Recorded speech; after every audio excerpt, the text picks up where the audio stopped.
Ya. Assalamualaikum warahmatullahi wabarakatuh. Perkenalkan, nama saya Muhammad Fadlur Rahman Zain. Saya bersekolah di Sekolah Tinggi Ilmu Komunikasi Interstudi. Saya akan mempresentasikan sebuah jurnal atau karya ilmiah saya dengan judul Pengaruh Film Dokumenter Pulau Plastik Terhadap Persepsi Penonton. Selanjutnya yaitu saya memiliki agenda presentasi. Yang pertama ada pendahuluan, yang kedua ada literatur review, yang ketiga metode penelitian, yang keempat hasil dan pembahasan serta kesimpulan. Yang pertama yaitu ada pendahuluan dengan diawali dengan latar belakang, di mana jurnal komunikasi saya yaitu merupakan suatu tindakan seorang untuk memberikan maupun menerima informasi sesuai yang dibutuhkan. Komunikasi di sini yaitu bertujuan untuk mengubah maupun membentuk perilaku orang lain atau halayak. Menurut Onong Wijana pada tahun 2010. Hingga kini komunikasi massa telah mengalami perkembangan yang besar. Salah satunya yaitu adalah film. Film yaitu merupakan sebuah media massa yang sering digunakan untuk menyampaikan pesan. Menurut Adrianto pada tahun 2014. Film sendiri ini juga memiliki atau menjadi sebuah spektrum paling kuat dan mempengaruhi dan membangun budaya, edukasi, sarana hiburan maupun alat propaganda, yaitu dikarenakan film mempengaruhi sebuah kehidupan melalui pesan dan informasi yang disampaikan. Menurut Bennett pada tahun 1928. Selanjutnya yaitu adalah mengenai sebuah film Pulau Plastik, di mana film ini merupakan film dokumenter yang mengangkat isu lingkungan mengenai dampak dari sampah plastik terhadap kehidupan di bumi. Jadi pada awalnya kalimat Pulau Plastik ini merupakan sebuah kampanye di Bali sejak tahun 2018 yang dicetuskan oleh Gede Robi yang merupakan seorang aktivis lingkungan menurut kumparan pada tahun 2021. Berikut ada posternya. Yaitu selanjutnya, menurut William M. Livers, film memiliki kekuatan dalam membujuk yang sangat besar.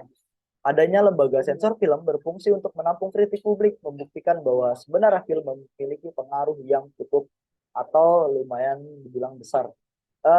Film yang kerap menjadi alat komunikasi massa ini dapat membangun persepsi kepada penonton, di mana persepsi dalam menonton sebuah tayangan ini sebagai respon psikologis yang mengacu pada bagaimana proses stimulus yang diinterpretasi. Menurut King pada tahun 2010. Adapun rumusan masalah dalam karya ilmiah saya, yaitu tentang bagaimana pengaruh film dokumenter Pulau Plastik terhadap persepsi penonton, khususnya yang ada di Bekasi.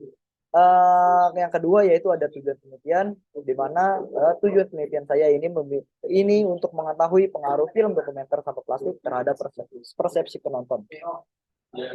Yang kedua ada literatur review, di mana saya mengacu kepada 5 penelitian terdahulu, yaitu dari Ahmad Firdausi tahun 2020 yang berjudul pengaruh konten program magazine terhadap minat penonton. Yang kedua ada dari Aditya Gutsa Putra pada tahun 2020 dengan judul pengaruh program acara televisi terhadap pemenuhan kebutuhan informasi masyarakat Pondok Labu, Jakarta Selatan. Yang ketiga ada Nanda Putri pada tahun yang sama, yaitu dengan judul pengaruh film Purudi Habibie terhadap nasionalisme siswa.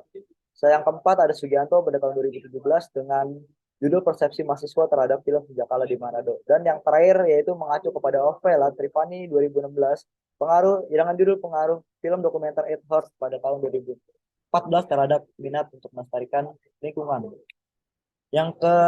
Selanjutnya yaitu ada 4 teori untuk jurnal saya.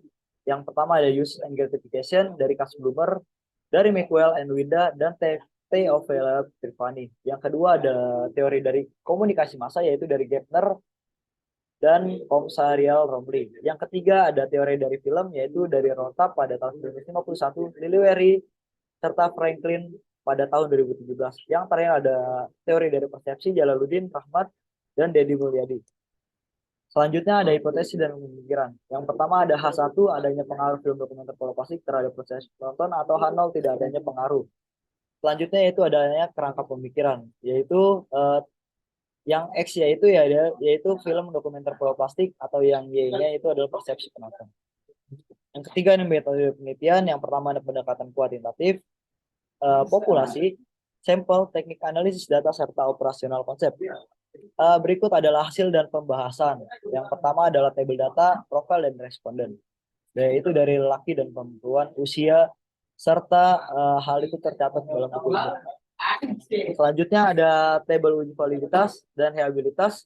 di mana hasil penelitian saya yaitu valid dan reliable. Dapat dilihat dari tabel tersebut.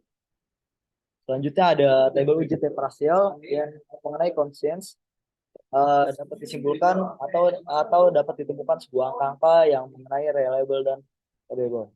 Selanjutnya ada conclusion dari determinasi R2 yaitu model summary B.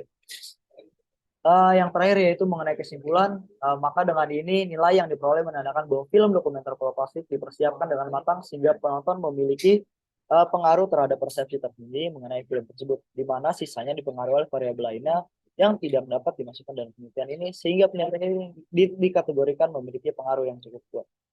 Sekian presentasi dari saya, kurang lebih mohon maaf.